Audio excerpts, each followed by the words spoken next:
Hi everyone, this is Heather Matisse. Today I'm just going to talk you through really quickly some of the newest updates for our Google Classroom. So this blog post got posted last week on Wednesday, and it's saying that we do have a new feature with Google Classroom, which is for parents and guardians to stay informed. So it's almost as if we no longer need that Google site anymore to keep the parents informed. We can now, and we also didn't want to give the parents access to the classroom, because if we did, then they would be acting as the student and could possibly change the student's responses or their work, and we didn't want to give access like that either.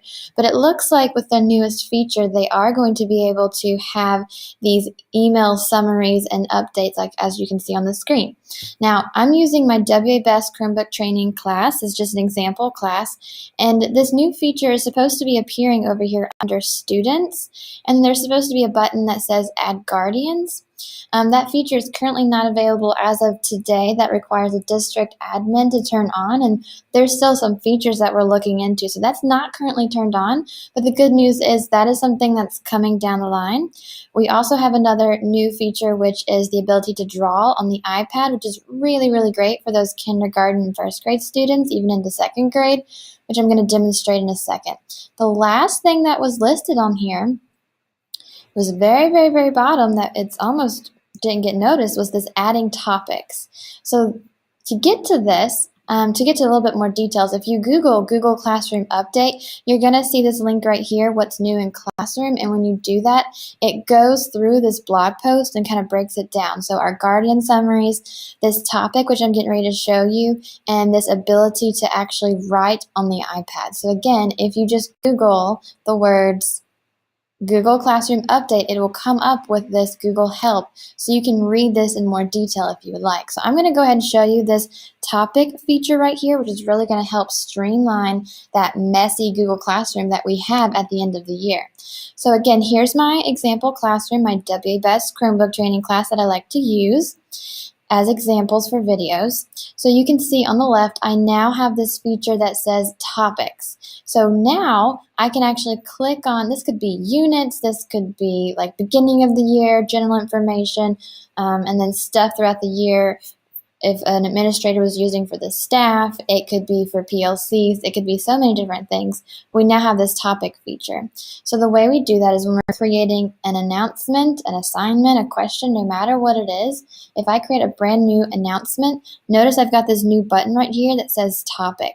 So I can either leave it as no topic, which just means it's not going to be easy to find and filter over here on the left, or I can click on it and I can choose from these topics that I've already created, or I can create a brand new topic such as beginning of the year and say like, hello, welcome back.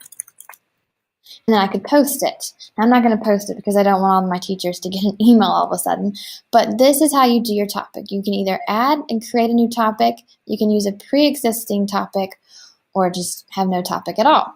And what that does is, for example, if I click on first grade, it's now going to filter and show me all these posts where I was speaking to my first grade teachers, and it's filtering it down. So in the classroom, this could be Unit 1, and the students can really use this as they review for Unit 1 at the end of the year. So no more that messy Google Classroom stream by the end of the year that is just really hard to find stuff and filter through. One other thing is you see these three dots that we always have in the Google Classroom, which means that's some sort of settings or menu. So if I click on that, I can rename it right here or delete it. So for example, if I want to change general information down to general info, right there, I can click on it and it updates all of my posts so far. Now again, that's announcements, assignments, and questions. All right, the other thing that I really want to show you that's really exciting is this ability to make annotations. So again, on the blog site, on the blog, it was showing you what that looks like. So I'm going to show that to you now. So here's my iPad, and I'm a student in this classroom, and you can see I have a brand new assignment and at the top, and it says shapes. So I'm going to click on shapes. And this is what the students would see. The students would see their assignment. Notice how it looks exactly like the Google Classroom. And as you can notice, I have Google Drawings. Now, those of you using iPads know that Google Drawings were not working on iPads. So before, those Google Drawings were just something students could look at, and that was it. but not anymore. I can now click on that Google Drawings and watch as it opens. In the top right corner, you're going to see a brand new icon. See the little pencil? That little pencil wasn't there before. Now we can click on this little pen. I said pencil, but it's a pen. Notice that when I clicked on the pen at the bottom, I now have my toolbar. So for your little kindergartners, they might just click between the blue, the black, the green, and the yellow. But if you click on it and hold a little bit longer, it comes up with all your different colors as well as size. So I could change this to a purple and a little bit of a bigger size and then come back to my screen. So I can now draw my triangle. And I can continue and do my entire assignment, switch to a different pen. Maybe I can have a blue pen and I want it to be a little bit smaller while I do my square.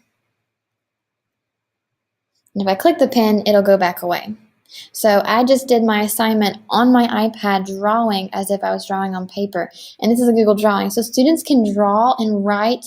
They can do arrows and point to different things. You've got a text box. You can click on this A over here and you can add text. You also have the ability to click the eraser and erase. So there's a lot of different things and so many possibilities that our kindergarten and those lower students now have access to with Google Classroom on an iPad. So when the student's done, they're going to click Save. Give it a second. It created a PDF, so it's like an image of that student's work. So now you see in the classroom, we've got the original shapes that the teacher gave us. We've got the PDF of the student's work. And then on my iPad, I can click that blue turn in button, which is very familiar to them that they see in the Google Classroom. Click turn in again, just like they do on their Chromebook.